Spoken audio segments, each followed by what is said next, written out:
नमस्कार दोस्तों। तो कैसे आप सभी लोग, आई होप आप लोग ठीक होंगे। तो दोस्तों चलिए, आज मैं आप लोगों के लिए एक न्यू वीडियो लेकर आ गया हूं, जिसमें मैं आपको set 5 model set class 10th का मैं आपको उसका क्वेश्चन आंसर कराऊंगा। तो दोस्तों मैं क्वेश्चन आंसर ही नहीं बल्कि मैं इसके साथ इसका कंसेप्ट बताऊंगा कि कैसे वो ऑप्शन आपका आंसर हुआ और क्यों हुआ, ठीक ना। तो आप इससे क्या होगा कि यदि आपको वो क्वेश्चन ना पूछ के यदि कोई दूसरा क्वेश्चन पूछे तो आप क्या कर सकते हो, उसको आज आसानी से बना सकते हैं यदि आपको कंसेप्ट पता रहेगा। तो मैं आज मेनली फोकस करूँगा कंसेप्ट पे, आखिरकार वो क्वेश्चन का कंसेप्ट क्या है। तो चलिए वीडियो को स्टार्ट करते हैं। इससे पहले यदि आप मेरे चैनल पर नए आए हैं तो चैनल को सब्सक्राइब कर दें और वीडियो को लाइक कर दें। और यदि आप जो पिछला 4 सेट है यदि आपने वो नहीं देखा है तो आप पहले जाकर उसे देख लें, उसके बाद ये वीडियो स्टार्ट करें। तो दोस्तों चलिए वीडियो को स्टार्ट करते हैं। तो मेरा फर्स्ट क्वेश्चन क्या है, तो मेरा फर्स्ट क्वेश्चन है कि 225 को अभाज्य गुणनखंड के गुणनफल के रूप में लिखा जा सकता है। मतलब 225 को अभाज्य गुणनखंड कीजिए और उसका जो गुणनफल आएगा उसको लिखिए, ठीक है।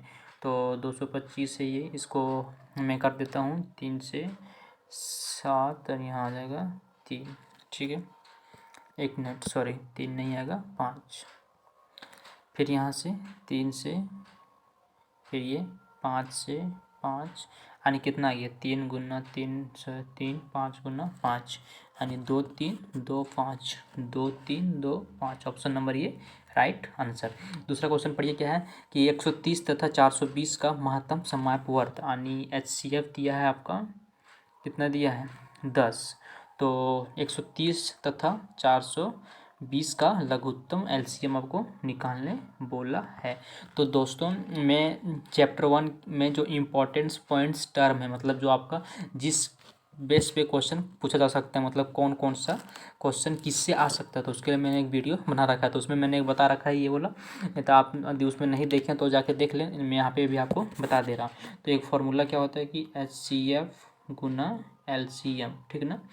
क्या होता है फार्मूला, HCF गुना LCM बराबर जिस संख्या का पूछे उसको आपस में गुना कर दें। तो संख्या मेरा क्या है, यहाँ पर मेरा संख्या है 130 और है आपका 420, इसको गुना कर देंगे, वो आपका फार्मूला जो भी संख्या रहेगा, यहाँ पर मेरा 130 है तो आपको 420 है, आपको जो देगा उसको आप मल्टीप्लाई कर दें। तो HCF आपका दिया कितना है 10, तो 10 गुना LCM बराबर 130 गुना 420, ठीक है। अब LCM बराबर क्या हो जाएगा, इधर ये बराबर है 130 गुना 420 और नीचे 10 को यहाँ पे ले जाए तो 1 0 से 1 0 कट गया, कितना बचा, यानी आपको सिंपल सा ज्ञान गुना कर दें 42 गुना 13, 26 के 6, 54, यानी आपका आ जाएगा 5460। 5460 आपका कौन सा ऑप्शन है, 5460 option number C right option है, ठीक है। चलिए आपका ये तीसरा क्वेश्चन में आते हैं। तीसरा क्वेश्चन क्या है कि यदि HCF इतना है, LCM इतना है तो A का मान क्या होगा। अब देखिए यहाँ पे कैसा क्वेश्चन, आप सिंपल सा जानते क्या जानते हैं कि HCF गुना LCM क्या होता है आपका, जो संख्या दिएगा, मेरा संख्या यहाँ पे क्या दिया है, संख्या दिया है आपका, देखिए ये और 8 है, तो A गुना 8, ठीक है। जो संख्या दिया मेरे यहाँ A और 8 है, वहाँ पे क्या दिया था 130 और 420 दिया था, उसको गुना कर दिए। तो आप क्या करें, HCF कितना दिया आपको, यहाँ पे HCF दिया आपका 4 और LCM दिया आपका 24, बराबर क्या हो जाएगा A गुना 8। अब 8 को इधर डिवाइड ले जाएंगे तो यहाँ क्या आ जाएगा, डिवाइड में आ जाएगा 8, यहाँ से हट के तो इसको काटेंगे तो 8 दिया 24, यानी 4 दिया 12। A का मान आपका क्या आया, A का मान 12। तो देखिए यदि आप यहाँ पे कंसेप्ट पढ़ें तो आप क्या, एक क्वेश्चन दूसरा तरीका से आ गया था उसको आप आसानी से बना दिए, लेकिन यही आप याद करेंगे या फिर सिर्फ रटेंगे तो आपको क्या होगा, वो रटने से सिर्फ एक ही क्वेश्चन बन सकता है, लेकिन कंसेप्ट पढ़ेंगे तो आपको जैसा भी क्वेश्चन पूछे आप उसको आसानी से बना सकते हैं। अगला क्वेश्चन है कि एक धनात्मक 4q + 1 के रूप का है। तो यह संख्या निम्न में से क्या होगा, मतलब कि एक धनात्मक संख्या पर दिया है 4q+1 के रूप का है, तो यह संख्या निम्न में से क्या होगा। तो आपको पूछा है कि सम होगा, विषम होगा, अपरिमेय होगा या जीरो होगा, मतलब ये धनात्मक संख्या क्या होगा। तो मैंने बताया था कि जो लास्ट में यदि सम संख्या जुड़ा रहे तो धनात्मक सम संख्या, और विषम रहेगा तो धनात्मक विषम संख्या, ठीक ना। तो यहाँ पर क्या जुड़ा है मेरा, विषम संख्या, तो आपका हो जाएगा धनात्मक विषम संख्या, यानी option number B right option. अगला क्वेश्चन है आपका कि द्विघात बहुपद इतना के शून्यकों का गुणनफल क्या है। तो आप जानते हैं फार्मूला क्या कि शून्यकों का योग क्या होता है, यानी शून्यक मान लीजिए अल्फा और बीटा है तो उसका योग क्या हो जाएगा, अल्फा और बीटा माइनस बी बटा ये आपका योग हो गया। लेकिन आपको यहाँ पूछा शून्यकों का गुणनफल, तो अल्फा इंटू बीटा होता है आपका फॉर्मूला में सी बटा ये, यानी सी बटा ए का मान आपको पूछ रहा है। तो आप यहाँ पे देख लें ए का मान क्या है, ये आपका बहुपद है ये, तो ए का मान है आपका 1, बी का मान 7 और सी का मान 2, ठीक ना। तो आपको क्या पूछा, गुणनफल, था गुणनफल क्या हुआ, अल्फा इंटू बीटा बराबर सी बाई ए, सी बाई ए, सी का मान आपका 2 और ए का मान 1, यानी आपका 2/1 इक्वल टू 2, यानी आपका आंसर हो जाएगा 2। तो option number C right option, ठीक है। तो आप उसको याद रखें कि शून्यकों का गुणनफल क्या होता है, शून्यकों का योगफल में क्या रिलेशन है, ठीक है। तो आपको आसानी से कर सकते हैं। और ये सब जितने भी चैप्टर हैं जो आपको पूछने वाले हैं उसके लिए मैंने एक सेपरेट वीडियो बना दे रखा है, आप उसे मेरे चैनल पे जाके देख सकते हैं, आपको बहुत हेल्पफुल होगा एग्जाम में, ठीक है। और आप जो क्वेश्चन सेट में प्रैक्टिस कर रहे हैं उसमें भी बहुत हेल्पफुल होगा, तो आप उसको ज़रूर से ज़रूर देखें। तो चलिए आगे क्वेश्चन क्या है, आगे कि यदि शून्यकों का योग तथा गुणनफल क्रमशः इतना है तो द्विघात बहुपद होगा। यदि देखिए यहाँ पे आपको पूछा है कि शून्यकों का योग तथा गुणनफल, था एक फॉर्मूला आप जान लीजिए क्या होता है, यदि इसे दिया है तो उसका होता है x minus alpha plus beta x plus alpha into beta, ये फॉर्मूला होता है। तो शून्यकों का योग ये है और शून्यकों का गुणनफल ये है, तो क्या करेंगे x square minus alpha plus beta, तो शून्यकों का योग कितना दिया यहाँ पर देख लें, मिटा दे रहा हूँ, शून्यकों का योग 3 है तो एक्स स्क्वायर माइनस 3 हो जाएगा शून्यकों का योग, और यहाँ एक्स था प्लस अल्फा इंटू बीटा कितना है -2 बराबर 0, तो क्या हो जाएगा x square minus 3x minus 2 बराबर 0। तो आपका ऑप्शन कौन सा हो जाएगा, option number C right option हो जाएगा, ठीक है। अगला कि किसी बहुपद px के लिए आकृति में दी गई बहुपद है शून्य की संख्या, अब सिंपल सा शून्यकों की संख्या निकालने बोला है, तो शून्य की संख्या, तो एक्स को कितना बार कट कर रहा हो क्या हो जाएगा, एक्स को वही शून्य, तो यहाँ पर देखिए इसको मैं थोड़ा जूम कर दे रहा हूँ, ठीक है। तो देखिए यहाँ पे एक्स अक्ष को एक बार यहाँ कट कर रहा है, एक बार यहाँ और एक बार यहाँ, 3 बार कट कर रहा है, इसलिए आपका इसका शून्य हो जाएगा कितना 3, ठीक है। तो आपका ऑप्शन हो जाएगा right option, option number D right option हो जाएगा 3, ठीक है। चलिए अगला है समीकरण युग्म इतना तथा इतना का अद्वितीय हल होगा, अनेक हल होगा, कोई हल नहीं होगा। तो आप सिंपल सा a1/a2 निकालें, a1/a2 बराबर 2/4, इसको काटेंगे तो 1/2 आएगा। फिर b1/b2 निकालें तो 3/-5, देखिए यहाँ a1/a2 1/2 है, लेकिन b1/b2 3/-5, यानी a1/a2 बराबर नहीं है b1/b2 के, कब होता है अद्वितीय हल के केस में, ठीक है। इसके लिए मैंने भी वीडियो बना रखा है, आप उसको जाकर देख लें, आपको उसको अच्छे समझ आएगा, उसके बाद ही सेट को आप हल करने की कोशिश करें तो आपको आसानी होगा, ठीक है। यदि आप पहले से पढ़ लें तो कोई बात नहीं है, लेकिन यदि आप नहीं जानते हो, आपको थोड़ा कन्फ्यूजन या भूल गए हो तो आप उसे जाकर देख लें, तो आपको रिवाइज हो जाएगा, तो आप आसानी से कर सकते हैं। अगला कि निम्न समीकरण योग y बराबर 0 y बराबर -5 का हल है, y बराबर 0 और y बराबर -5 का हल पूछा गया है कि एक हल होगा, 2 हल होगा या 3 हल होगा। तो आप सिंपल से यहाँ भी निकाल लें, जैसे इसको मैं क्या लिख सकता हूँ, तो आप इसको ऐसे कर लें, जैसे इसको ऐसे लिख सकता हूँ मैं y बराबर 0 को ऐसे 0 इंटू एक्स प्लस वाई बराबर 0, ठीक है। इसको कैसे लिख सकता है दूसरा को 0 इंटू एक्स प्लस वाई बराबर -5। अब ये देखिए 0/0 कितना हो जाएगा, 0/0 0, लेकिन y में कितना है 1 है, y में 1 और वाई में भी 1, 1/1 1। तो देखिए यानी A1 ये क्या है आपका 0/0, A1 A2 है और 1/1 क्या है B1 B2। तो यानी बराबर नहीं है, तो बराबर नहीं है तो क्या है, दोनों एक दूसरे को प्रतिच्छेद कर रहा है, तो प्रतिच्छेद रेखा यानी एक हल होगा। ठीक है, चलिए अगला क्वेश्चन की ओर बढ़ते हैं। अगला क्वेश्चन है समीकरण इतना और इतना द्वारा निरूपित रेखाएं हैं। तो भाई सिंपल सा आप A1/A2 निकालें, तो A1/A2 में निकाल दे रहा हूँ, कितना है 6/3, इसको काटेंगे आएगा 2।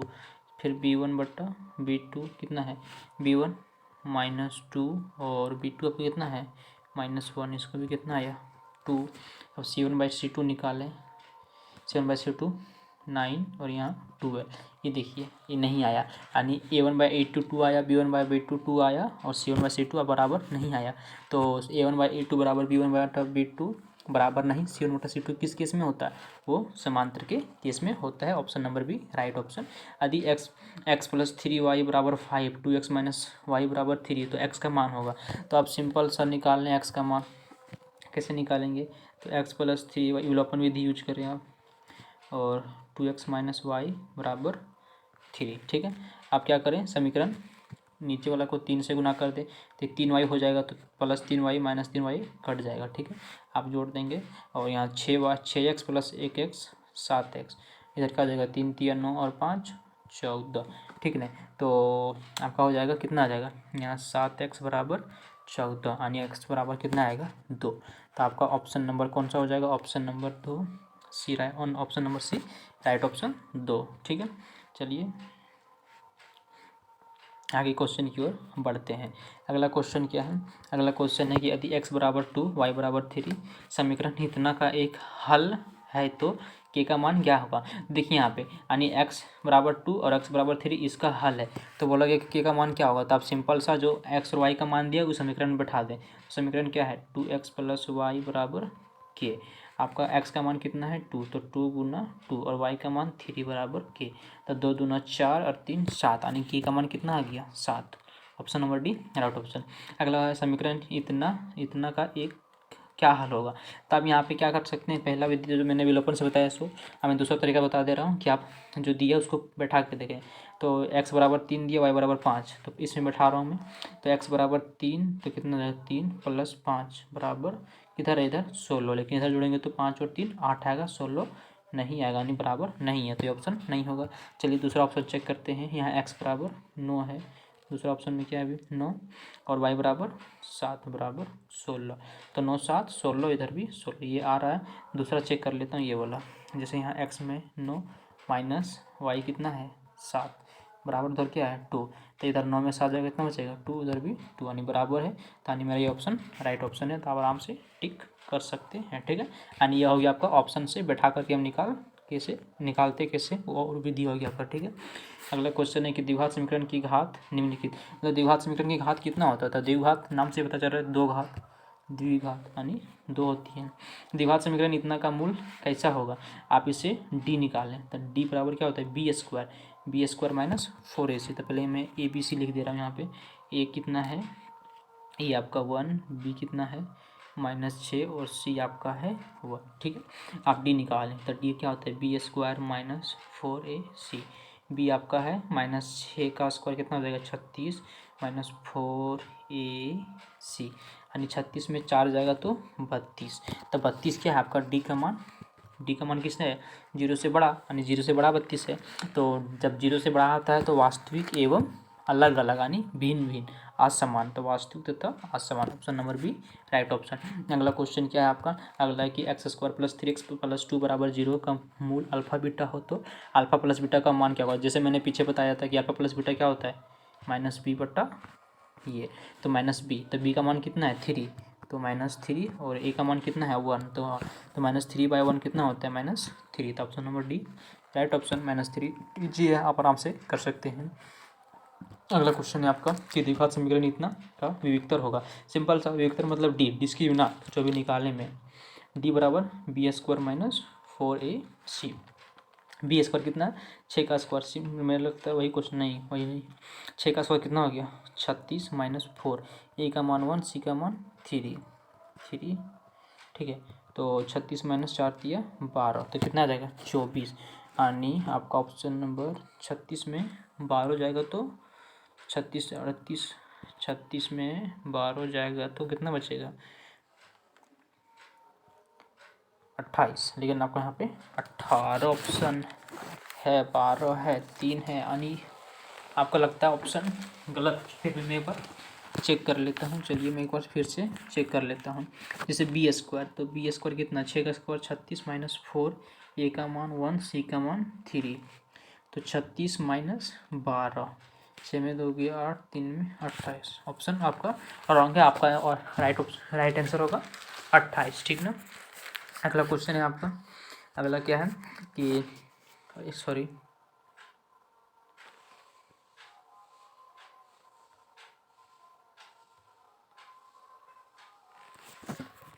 एक मिनट थोड़ा। चलिए अगला क्वेश्चन क्या है आपका, मैं कहाँ था, मैं हाँ यहाँ पे था। अगला क्वेश्चन क्या है आपका, अगला क्वेश्चन है यदि द्विघात समीकरण का कोई वास्तविक मूल नहीं हो, निम्न में से कौन सा है। मतलब द्विघात समीकरण है और उसका कोई वास्तविक मूल नहीं है। वास्तविक मूल कब होगा, जब डी 0 से बड़ा या बराबर होगा। जब छोटा होगा तो कोई वास्तविक मूल नहीं होगा। तो चलिए ऑप्शन में क्या दिया है, तो डी क्या है बी स्क्वायर माइनस 4ac। तो बी स्क्वायर माइनस 4ac जब 0 से छोटा होगा तो क्या होगा, आपका कोई वास्तविक मूल नहीं होगा, यानी अवास्तविक मूल होगा। ठीक है, तो आपका option number C right option. अगला है यदि द्विघात समीकरण इतना के मूल समान हो तो के का मान ज्ञात कीजिए। यानी मूल समान कब होता है, जब डी बराबर 0 होता है। और डी का फॉर्मूला क्या होता है बी स्क्वायर, तो बी क्या है आपका -2, तो -2 का स्क्वायर -4, ए का मान कितना है 1 और सी का मान के बराबर 0, तो 2 का स्क्वायर 4 -4 के बराबर 0। ठीक है, अब एक काम करें, -4 के उधर ले जाएं तो यहाँ क्या बचेगा 4 बराबर 4 के, 4 से 4 कटा यानी के बराबर 1। ऑप्शन नंबर आपका हो जाएगा 1। किसमें आंसर है, के का मान 1, option number B right answer. अगला है कि द्विघात समीकरण इतना का मूल प्राप्त करें। तो आप मूल निकाल सकते हैं गुणनखंड करके या द्विघात समीकरण का उपयोग करके। चलिए मैं द्विघात समीकरण x बराबर -b, तो -b यानी -b, तो b का मान कितना -1 प्लस माइनस √100 बी स्क्वायर, तो बी स्क्वायर आपका कितना है -1 का स्क्वायर -4, ए का मान 1, सी का मान -6। ठीक है, तो माइनस माइनस बटा 2, ये 2 गुना ये का मान आपका 1 है। ठीक है, तो क्या हो जाएगा माइनस -1 +1 प्लस माइनस √100 में क्या आ जाएगा 1 का स्क्वायर 1, यहाँ माइनस और ये 6 वाला माइनस प्लस हो जाएगा, कितना हो जाएगा 6 चौक 24 और बच्चा 2a, यानी आपका आ जाएगा 1 प्लस माइनस यहाँ 24 एक 25, 25 का रूट 5 और नीचे कितना आ जाएगा 2। ठीक ना, तो यानी यदि एक बार प्लस वाला लेंगे तो 5 और 1 6 बटा 2 3, और माइनस वाला लेंगे तो आपका 5 में सॉरी 1 में 5 जाएगा तो -4, -4 को 2 से भागा देंगे तो -2, यानी 3 और -2, 3 और -2, आपका option number C right option. अगला है कि प्रथम पद और सार अंतर वाला एक एपी का एनवा पद होगा। यानी सिंपल सा आपको एनवा पद का फॉर्मूला पूछा है, तो ए एन बराबर क्या होता है formula a + n-1 into D. ठीक ना, तो देख लें कहाँ है a + n-1 into D, option number D right option. अगला है एपी इतना का 30वां पद होगा। आपको 30वां पद पूछा है तो आप फॉर्मूला लगा दे, जानते हैं क्या कि ए एन बराबर a + n-1 इंटू डी। तो आपको पूछा a30, तो a30 बराबर a, तो a कितना है आपका 10 + n-1, 10 की जगह क्या है 30, तो 30 - 1 इंटू डी निकालें कितना 7 में 10 जाएगा तो -3, तो यहाँ आपका क्या हो गया 10 + 29 को 3 से गुना करेंगे तो आएगा -87, और 10 में 70 तो -77, यानी आपका ऑप्शन नंबर आ जाएगा सी राइट आंसर। अगला है कि एपी इतना का कौन सा पद 27 होगा। यानी आपको कौन सा पद यानी नंबर ऑफ टर्म यानी एन पूछा है, तो आप निकाल दें। आपको ए एन दिया है 27, ए एन दिया कितना 27, तो एन का फॉर्मूला क्या आता है ये, तो ए क्या है आपका 5, ए n-1 एन नहीं पता, और डी कितना हो जाएगा 7 में 5 जाएगा तो 2 बराबर 27। ठीक है, आप 5 को उधर ले जाएं तो क्या बचेगा n-1 बचेगा इंटू 2, बराबर 27 और 5 गया तो माइनस में, तो 27 में 5 जाएगा तो बचेगा कितना आपका 22, यानी n-1 बराबर 22। और ये दो आपका गुना में उसको उधर ले जाएं तो भागा में, तो यहाँ एक मिनट यहाँ में कर देता हूँ। क्या बच्चा n-1 उधर था 22, दो को ले गया भागा में, तो कटा तो कितना हुआ 11, यानी 11, और ई जो 1 है उसको ले गया तो 11 + 1 12, यानी आपका ऑप्शन नंबर हो जाएगा ए नंबर, राइट ऑप्शन 12। ठीक है, चलिए अगला क्वेश्चन है कि प्रथम 15 विषम संख्याओं का योग क्या होगा। प्रथम 15 विषम संख्या, तो पहले कहाँ से स्टार्ट होता है 1 से, फिर कहाँ 3 5, तो कहाँ तक जाना है इस तरह 15 तक, तो 15 तक कितना जाएगा, तो आपको हो जाएगा 1 5, इस तरह करते करते करते आप जाएंगे तो लगभग जाएगा 29 तक आपका जाएगा। ठीक है, तो आप निकाल दें SN, तो SN बराबर क्या होता है n/2, तो n आपको कितना है 15 बोला है, तो 15/2 इंटू A + AN, तो ये कितना है 1 + AN 29, तो आपका हो जाएगा 15/2 गुना 29 अरे 30, काटेंगे तो 15, और 15 को 15 से गुना करेंगे तो 225, यानी option number C right answer. अगला क्वेश्चन है भुजाओं की समान संख्या वाले बहुभुज समरूप होते हैं यदि उनकी संगत कोण क्या हो। यदि आपको कोण बोले तो कोण बराबर होता है, और यदि आपको भुजा बोले तो भुजा समानुपाती होता है। ठीक है, तो आपको यहाँ पूछा गया संगत कोण, तो संगत कोण बराबर होते हैं। यदि आपको भुजा पूछता तो आप लगाते हैं समानुपाती। चलिए अगला क्वेश्चन है कि किसी त्रिभुज में एक भुजा के समांतर खींची गई रेखा n दो भुजाओं को अनुपात में विभाजित करते हैं, यानी सिंपल सा यदि आपको प्रमेय 6.1 याद होगा तो आप उसको आसानी से कर सकते हैं। तो प्रमेय 6 क्या कहता है 1 क्या कहता है कि किसी त्रिभुज के में एक भुजा, जैसे एक त्रिभुज है तो एक त्रिभुज ABC, यदि इस त्रिभुज में BC के समांतर एक भुजा में D खींच देता हूँ, जो भुजा AB और AC को E और E पर प्रतिच्छेद करता है। ठीक है, तो वो जो तो ये क्या करता है, ये प्रतिच्छेद करता है, तो किस तरह प्रतिच्छेद करता है, ये समान अनुपात में प्रतिच्छेद करता है। ठीक ना, तो वही आपको लिखना है क्या कि को क्या करता है समान अनुपात में प्रतिच्छेद करता है। ठीक है, तो आपका ये प्रमेय 6.1 से क्वेश्चन हो गया। चलिए अगला है कि समरूप त्रिभुज के संगत भुजा होते हैं। समरूप त्रिभुज के संगत भुजा मैंने क्या बोला कि संगत भुजा बोले तो समान अनुपात, और कोण बोले तो बराबर, तो आपका हो जाएगा समानुपाती।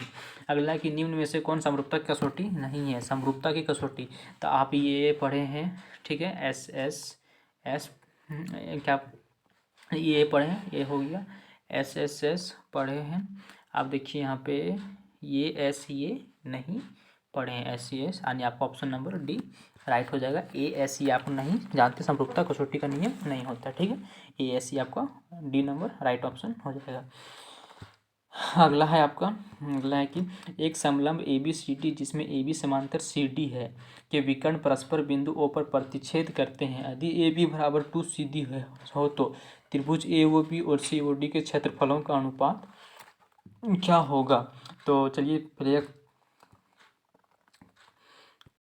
तो देखिए आपका फिगर कैसे बनेगा। आपका फिगर जो बनेगा, जैसे देखिए क्या बोला है कि ABCD एक समलंब है, ये आपका हो गया एक समलंब ABCD। ठीक है, जिसमें क्या बोल रहा है कि AB समांतर CD है। ठीक है, और ऊपर प्रतिच्छेद करते इसका जो विकर्ण है यहाँ पे आपका O है। ठीक है, तो आपको क्या बोला कि AOB और COD का क्षेत्रफल क्या होगा। तो आप इसको याद रखें, आप 6 चैप्टर में इसको सिद्ध भी किए होंगे। तो इसका जो होता है आपका आंसर होता है वो होता है 4:1। ठीक है, उसका क्षेत्रफलों का अनुपात 4:1 होता है। अब इसको याद रखें। ठीक है, जैसे आप समझ सकते हैं, क्या समझ सकते हैं कि क्षेत्रफल का अनुपात पर में 6.6 क्या बोलेंगे कि AOB एरिया ऑफ AOB बटा एरिया ऑफ COD बराबर क्या होता है, उसके भुजा के वर्गों के बराबर होते ही होता है। नहीं तो मान लीजिए AOB में मान लेते हैं AB, और इसमें मान लेता मैं CD का होल स्क्वायर, पर मैं 6.6 दिया पढ़े होंगे। तो क्या हो जाएगा AB, तो AB का मैं AB रहने देता हूँ, और सॉरी AB की जगह क्या है 2CD, तो AB की जगह मैं 2CD लिख दे रहा हूँ। ठीक ना, AB जो है ठीक है, AB की जगह 2 सी डी और नीचे सी डी का सी डी, तो सी डी कट के इसका होल स्क्वायर यानी होल स्क्वायर, तो 2 का स्क्वायर कितना आया 4 और 1 का 1 यानी 4:1। तो आपका option number C right option. अगला कि अधिक कारण का स्क्वायर बराबर लंब का आधार का स्क्वायर, तो कैसे त्रिभुज यानी सिंपल सा पाइथागोरस प्रमेय। तो पाइथागोरस प्रमेय किस में लगता है समकोण त्रिभुज में, तो ऑप्शन सी मार देना है। ठीक। अगला किसी समकोण त्रिभुज में आधार तथा लंब की लंबाई क्रमशः इतना है तो कर्ण की लंबाई क्या होगा। आधार और लंब की लंबाई दिया है तो कर्ण की लंबाई, तो आप यहाँ देखिए फॉर्मूला, ये आपका फॉर्मूला पे, तो आधार लंब का स्क्वायर प्लस आधार का स्क्वायर बराबर कर्ण का स्क्वायर। तो आपको कर्ण पूछा है तो इसका स्क्वायर दोनों को जोड़ दें तो ये कितना है 5, तो 5 का स्क्वायर 25 और ये 12 का स्क्वायर 144, दोनों जोड़ेंगे तो 169 और स्क्वायर है तो इधर आ जाएगा तो रूट यानी 13। आप आसानी से इसको कर सकते हैं 13 सेंटीमीटर। चलिए अगला क्वेश्चन है कि वृत्त के केंद्र से स्पर्श रेखा पर स्थित कौन सी बिंदु न्यूनतम दूरी पर होती, कौन सी बिंदु न्यूनतम दूरी पर होता है वृत्त के केंद्र पर। जैसे एक वृत्त है उसके केंद्र से स्पर्श रेखा पर स्थित कौन सी बिंदु, तो स्पर्श रेखा पर कौन सा बिंदु स्थित होता है, तो स्पर्श बिंदु स्थित होता है। तो आप सिंपल सा कौन सा टिक करें स्पर्श बिंदु, ऑप्शन नंबर ये राइट ऑप्शन। ठीक है। अगला कि वृत्त के व्यास के सिरों पर खींची गई स्पर्श रेखा में क्या संबंध है। जैसे वृत्त के व्यास, तो वृत्त का व्यास मान लीजिए इससे है, ठीक ना, तो इस पर मैंने एक स्पर्श रेखा खींच दिया और इस पर मैंने एक स्पर्श रेखा खींच दिया। तो आप जानते हैं कि वृत्त के व्यास की स्पर्श रेखा खींची गई समांतर होता है। आप इधर से खींचें या फिर इधर से, दोनों क्या होगा समांतर होगा। ठीक है, तो ये समांतर होती है। अगला क्वेश्चन है क्या कि ओ केंद्र वाले एक वृत्त पी ए तथा पी बी पर स्पर्श रेखा है, तो कौन पी ए ओ ए का मान क्या होगा।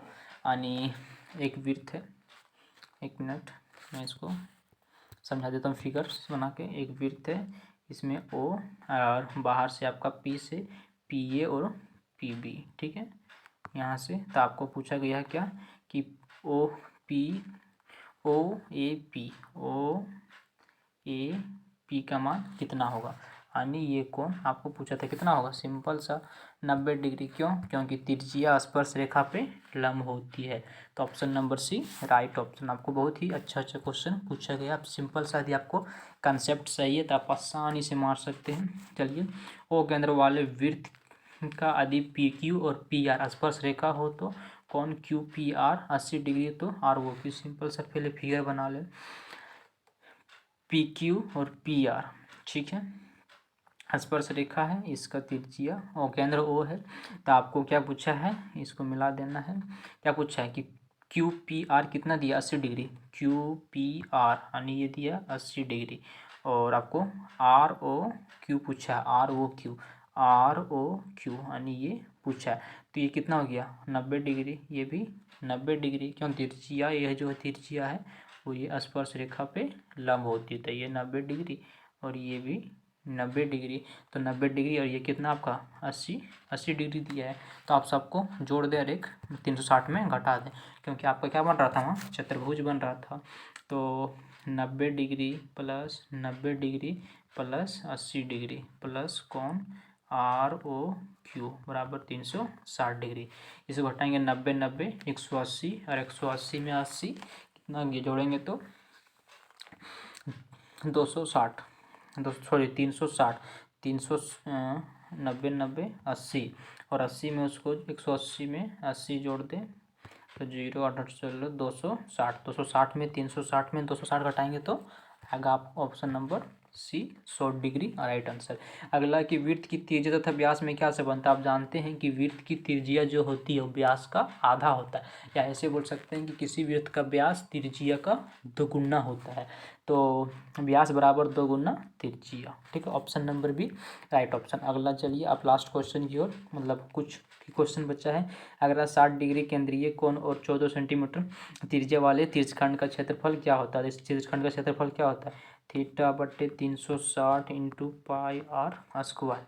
थीटा आपका 60 डिग्री, त्रिज्या आपका ये दिया है और पाई का मान 22/7। आप इस पर बैठा के आंसर निकाल सकते हैं, मैं आपके लिए छोड़ रहा हूँ। अगला है 21 सेंटीमीटर त्रिज्या वाले एक वृत्त के एक चाप 60 डिग्री कोण अंतरित करती है तो त्रिज्यखंड का क्षेत्रफल क्या होगा। वही क्वेश्चन फिर दोबारा आपको पूछ दिया गया कि 21 सेंटीमीटर त्रिज्या कितना दिया है 21 सेंटीमीटर और थीटा दिया आपका 60 डिग्री। तो आपको निकालना है थीटा बटे 360 इंटू पाई आर स्क्वायर। तो चलिए मैं इसको बना देता हूँ, एक मैंने आपके लिए दिया, एक मैं बना देता हूँ 60/360 इंटू पाई का मान 22/7 और आर दिया आपका 21। तो 21 गुना 21 आर स्क्वायर है तो आर स्क्वायर 21 गुना 21। जैसे 0 से 0 कटा, 6 से 36, 7 से 7 दिया 21, ये 3 से 3 दूना 6, ये 2 से 11 यानी 11 को 21 से गुना करेंगे तो आपको कितना आएगा 11 दो 100, आप इसे 21 100 210 और 21 आप अन्य का आ जाएगा 231 सेंटीमीटर स्क्वायर। ठीक है। अगला है कि 60 सेंटीमीटर त्रिज्या वाले अर्धवृत्त का क्षेत्रफल क्या होगा था। अर्धवृत्त का क्षेत्रफल क्या आता है 1/2 पाई आर स्क्वायर, 1/2 पाई का मान 22/7 आर स्क्वायर यानी 7 सेंटीमीटर तो 7 गुना 7, 7 से 7, 2 से 11 तो 11 सत्ते 77 सेंटीमीटर स्क्वायर यानी 77। एक मिनट, आपका कुछ ऑप्शन रॉन्ग लग रहा है, चलिए मैं फिर से देना। अर्धवृत्त का 1/2 पाई आर स्क्वायर, 1/2 का 1/2 पाई का मान 22/7 और आर का स्क्वायर कितना होता है 7 गुना 7, 7 से 7, 2 से 11। आपका ऑप्शन रॉन्ग है, यहाँ पे सिर्फ 77 होना चाहिए, 77/2 नहीं होना चाहिए। ठीक है, तब आपका ऑप्शन नंबर ये सही हो जाएगा, यदि 2 आप हटा देंगे वहाँ से। चलिए लास्ट क्वेश्चन की ओर देखते हैं। लास्ट क्वेश्चन क्या है, यदि कोई वृत्त की कोई जीवा वृत्त की त्रिज्या के बराबर होती है तो केंद्रीय कोण का मान होता है। क्या बोल रहा है कि यदि वृत्त की कोई जीवा वृत्त की त्रिज्या के बराबर होती है तो केंद्रीय कोण का मान क्या होता है। यदि वृत्त की कोई जीवा वृत्त की त्रिज्या के बराबर हो, ठीक है, जैसे एक वृत्त है उसका एक जीवा है, ठीक है, और वो किसके बराबर है, एक त्रिज्या के बराबर है तो केंद्रीय कोण का मान क्या होगा। तो आपको बताना है कि केंद्रीय कोण का मान क्या होगा। तो आपका आंसर हो जाएगा option number C, right option. Okay से तो देखिए यहाँ पे मैं एक कंसेप्ट बता रहा हूँ। जैसे आपका एक वृत्त है, इसका एक जीवा मान लीजिए इतना है, ठीक ना, और इसका जो त्रिज्या है वो ये है और ये है। तो आप क्या बोल रहे हैं कि जो जीवा है वो त्रिज्या के बराबर होगा, और इस हिसाब से आपका ये बराबर हुआ, ये भी बराबर और ये भी बराबर, तीनों बराबर हो गया। तो तीनों बराबर हो गया तो एक त्रिभुज बन रहा था। कैसा त्रिभुज है, समबाहु त्रिभुज, और समबाहु त्रिभुज का प्रत्येक कोण कितना 60 डिग्री का। तो केंद्र पर कितना कोण बन रहा है 60 डिग्री। तो आप आराम से उसको 60 डिग्री टिक कर सकते हैं। इस प्रकार ये आपका सेट 5 के साथ आपका सारा सेट मैंने कंप्लीट कर दिया मैथ का। ठीक है, और मैंने साइंस का भी 3 सेट बता रखा, उसका भी मैं 2 सेट बता के उसका भी कंप्लीट कर दूंगा। तो आई होप आपको ये वीडियो मेरा पसंद आया होगा। यदि अच्छा लगा होगा तो आप मेरे वीडियो को लाइक कर दें, और चैनल को यदि सब्सक्राइब नहीं किए हुए हैं तो सब्सक्राइब कर दें, और अपने दोस्तों के साथ शेयर करें ताकि मुझे भी कुछ सपोर्ट मिले और आपको भी कुछ फ़ायदा हो। थैंक यू, आज के लिए इतना ही।